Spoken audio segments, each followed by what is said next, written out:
Hi everyone, welcome to my channel Design with Rusben. Continuing with CSWA Practice Problems, today we'll work on question 5.9. Let's take a look at this question. So in this question, unit of measurement is millimeter gram second. Like always, we need to ensure we are using the same unit of measurement in SolidWorks setting. Now looking at this question, we have the 3D model shown here. We have the top view, front view, and section AA. My preference is to focus on the base of this geometry first. You can see this rectangular section with this cross section.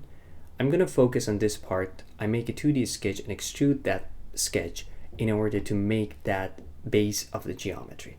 Then after that, I'm going to show you how to make this circular section with two different approaches. And finally, I'm going to focus on small details like the fillet and the holes. So with this introduction, let's jump into SolidWorks and start modeling this part. In SolidWorks, first we need to check unit of measurement, and you can see that we have millimeter gram second, which is a correct unit of measurement. So we are good to go. Next, I click on the sketch, and I choose front plane. Now here, because I want to make a 2D sketch of base of the geometry, the cross section, first I click on center line to make a symmetry line here. I'm going to take advantage of that in modeling and sketching. Next, I click on line command and I start from this point. I go to left, go down, right, down, and to the starting point. Now we can add some dimensions to this geometry to make it fully defined. So click on a smart dimension, and the height of this line should be 16 millimeter. The overall height of the geometry is 32 millimeter. The full length of the top line should be 65 millimeters. So what I can do, I only have half of that. I can click on this point, I click on the center line, and I go to the right, and this gives me the total length. This should be 65. And same for the bottom line. The length of the bottom line should be 31 millimeters. So I click on a point, and this dimension should be 31. Okay, so now we have everything fully defined. But as I mentioned, this is only half of the sketch. We need to use mirror command to make it like a full sketch. In order to do that, from sketch, I click on mirror entities. Now, for the entities to mirror, simply select these 5 lines. For mirror line, you can select this center line, and you can see the preview. Click on OK, and that's it. That's the baseline of the geometry. Okay? So now we have this 2D sketch. We are ready to use extrude bus feature to make it like a 3D model. Click on feature, click on extrude bus, and then here select midplane. And for the overall length, if you look at the top view, you can see that the overall length of the geometry is 105. So just put in 105.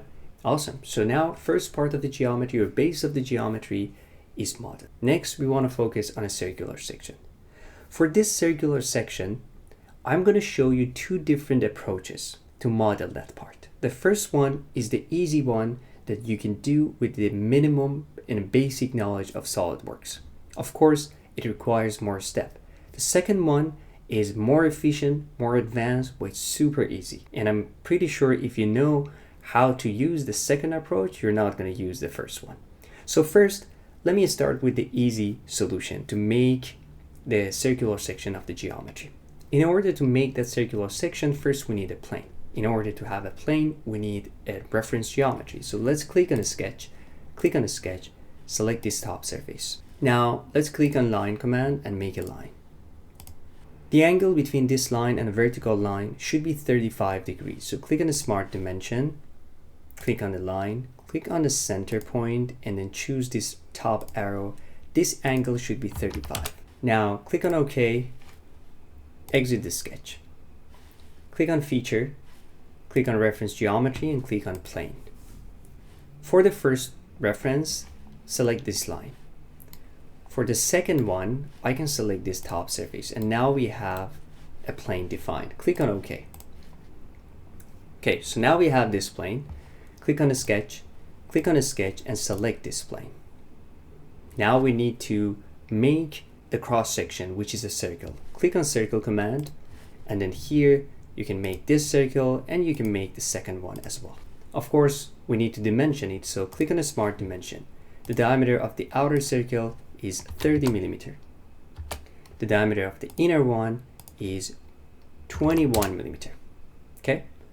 Now, what we need to do is to extrude it. Click on feature, click on extrude bus. Of course, what I need to do is to extrude it, but I have to change the end condition.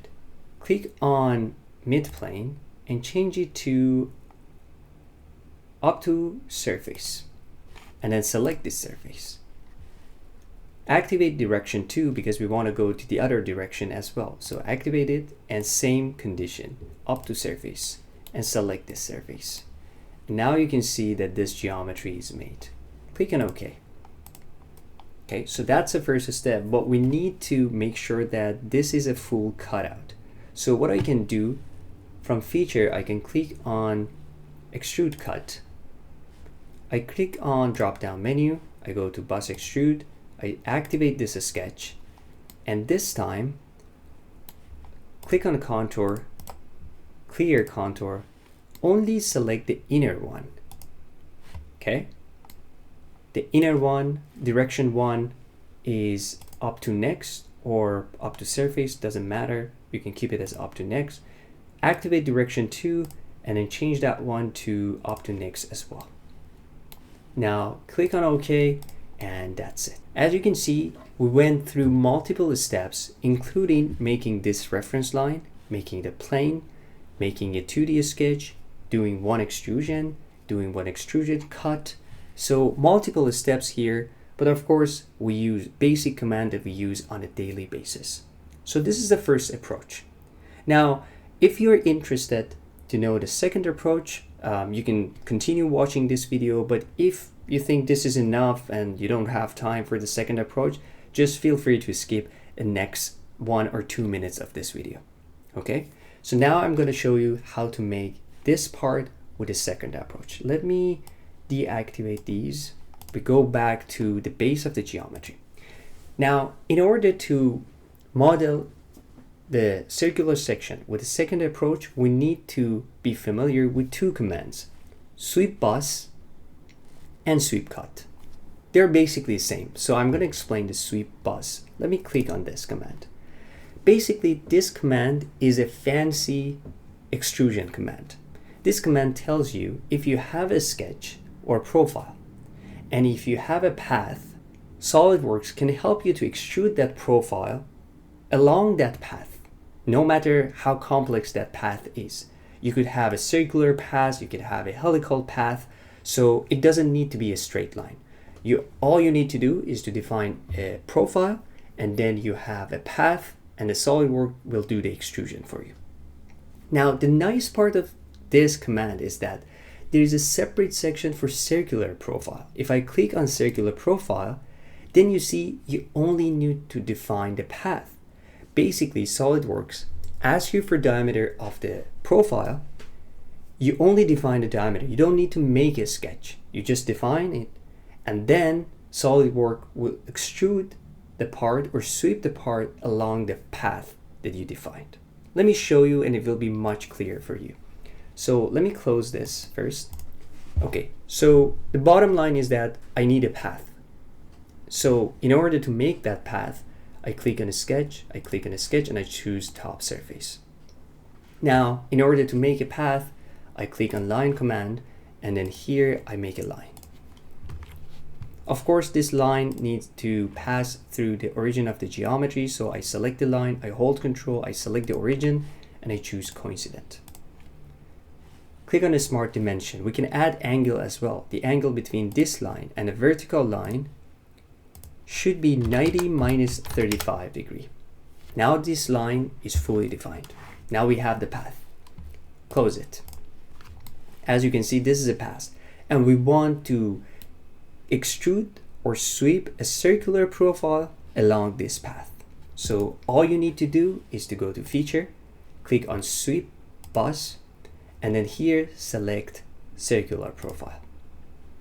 The outer diameter of the circle is 30 millimeters, so I simply define 30 millimeter. I don't need to make a sketch, I just define a diameter. For the path, I select this. And now you can see SolidWorks automatically created this profile for us. Of course, this is not ideal because we want this circular section to be tangent to the side wall, right? So that's also easy. You can click on option, and among these options, you can see align with end faces. Click on it, and SolidWorks changes the end condition for you. Click on OK, and that's it. As you can see, this command is really easy to use. We just gave the diameter, we just drew one line, and that's it. No more making a plane or making a sketch. Now, let's make the hole inside it. It's exactly the same. From feature, this time instead of sweep boss, you're going to click on sweep cut. And then here, I select circular profile. The diameter of the inner hole is 21 millimeters. So I change the diameter to 21, and the path should be the same. So I click on drop down menu, I click on sweep 1, and I select a sketch 4, which is basically this path. Click on it, and you can see the preview. Of course, the end condition is still aligned with end faces. Click on OK, and that's it. As you can see, it provided the same result. It's just more professional and with fewer steps. So I would say this is more efficient, but if you're looking for some sort of solution that's easy to understand, maybe the first approach is better. I just wanted to provide both approaches, so at the end of the day, you are the one who's going to choose which one is best for you. No pressure to use the second or the first method, whatever works for you guys. I just wanted to highlight that there are different methods that we can use to model this circular section. Okay, moving on, let's go to the next step. Next step is to add fillet to the corners. So from feature, I click on fillet command, I change the radius to 5 millimeter, and I select this part and this part. Okay, this is a preview. Click on OK, and that's it. Final step, making hole in this geometry. So click on the sketch, and choose top surface. Let's draw a center line just to make drawing those circles easy. Now click on circle command and then make one circle here and the second one here. Looking at the top view, you can see the diameter of these circles should be 14 millimeters. So click on the smart dimension. This is 14. This one is also 14. Distance between the center point of these circles should be 75 millimeters. And also the distance between one circle and the origin of the geometry should be 75 divided by 2. And now both of these circles are fully defined. We're ready to use extrude cut feature to make those holes.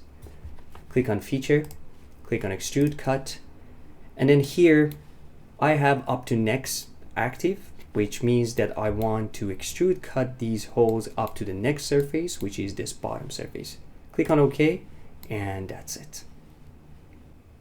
Okay, that's it. We went through different steps, but I think the model is now ready and we can check the total volume and make sure the model is correct. Let's go back to the question and check the total volume in the question. In the question, you can see the total volume is 152,544 cubic millimeters. Let's go back to the model that we have and check the total volume for our model. In SolidWorks, in order to check the volume, you can click on Evaluate and then Mass Properties.